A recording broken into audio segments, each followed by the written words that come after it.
Assalamualaikum warahmatullahi wabarakatuh. Di sini kami dari tim Makro akan mempresentasikan hasil diskusi kami tentang proposal wirausaha pembuatan air mangkok. Di sini saya akan memperkenalkan anggota saya, yaitu yang pertama adalah saya sendiri, Muhammad Rizal Fauzi, dengan NIM D1A02319, nama teman saya. Saya Dita Maharani dengan NIM D1A02302. Saya Najwa Fatin dengan NIM F1C02416. Saya Saiful Anwar dengan NIM D1A02304. Saya Muhammad Kurnia Wifasa Putra, NIM D0A02406. Ya, mungkin bisa di next slide selanjutnya. Oke, yang pertama ada analisis situasi atau tantangan pakan. Jadi di sini permasalahan utamanya yaitu yang pertama ada biaya pakan, di mana biaya pakan itu mencapai 70% dari total biaya produksi peternakan konvensional. Kemudian masalah yang kedua itu ada limbah organik, di mana penumpukan limbah rumah tangga yang belum optimal pemanfaatannya. Kemudian ada ketergantungan impor. Jadi pakan pabrikan mahal membebani peternak kecil sampai menengah. Next.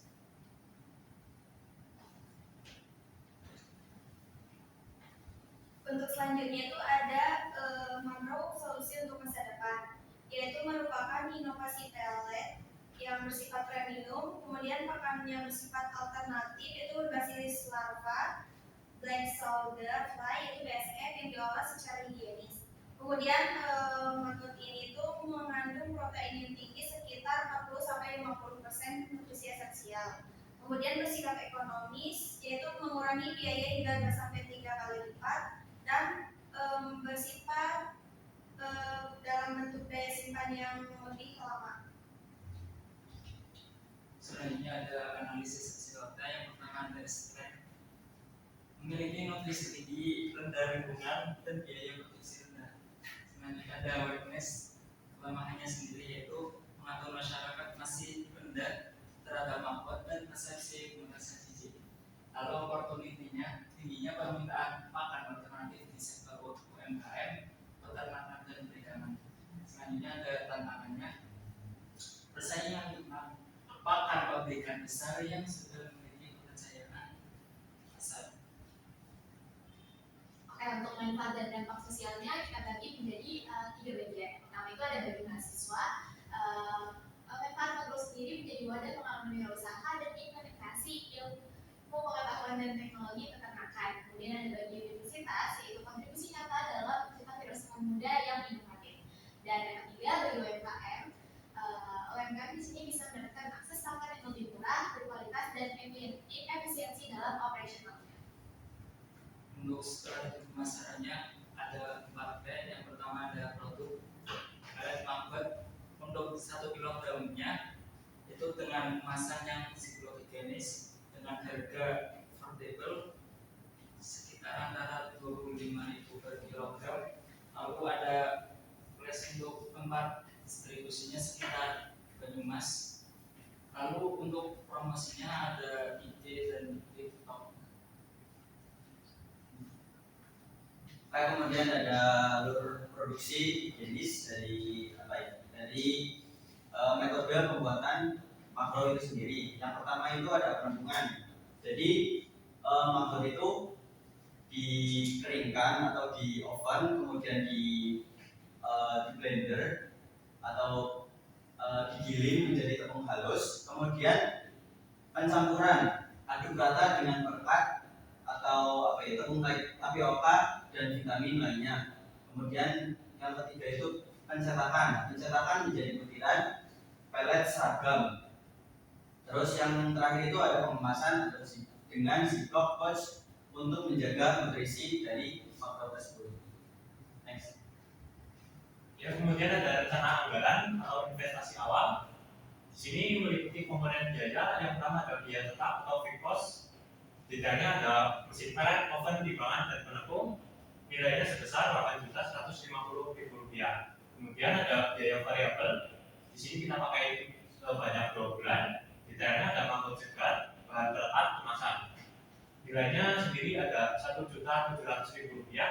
Kemudian total modal yang diajukan sesuai limit PMB yaitu Rp9.850.000. Sementara sisa biaya operasional berikutnya diambil dari hasil penjualan produk. Proyeksi pendapatan selama 6 bulan sendiri yaitu total pendapatan sebesar 9 juta rupiah. Target kita menjual sekitar 360 kilo dalam 6 bulan tersebut. Buat perhitungan tambahnya, harga jual 25.000 per kilo, HPP-nya 16.150 per kilo. Sementara total laba bersih yang kita dapatkan sebesar 3.185.832 rupiah.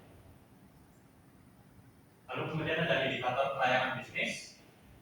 R per share rasio sendiri sebesar 1,55, yang artinya bisnis layak karena R per share lebih dari 1, artinya setiap RP1 investasi menghasilkan RP 1,55. Kemudian ada ROI atau Return on Investment yaitu sebesar 6,51%, di mana ROI yang sehat untuk skala startup mahasiswa. Kemudian ada PDP unit sebesar 748 kilo. Titik impas tercapai saat volume menyentuh produksi angka 748 kilo. Kemudian ada struktur organisasi.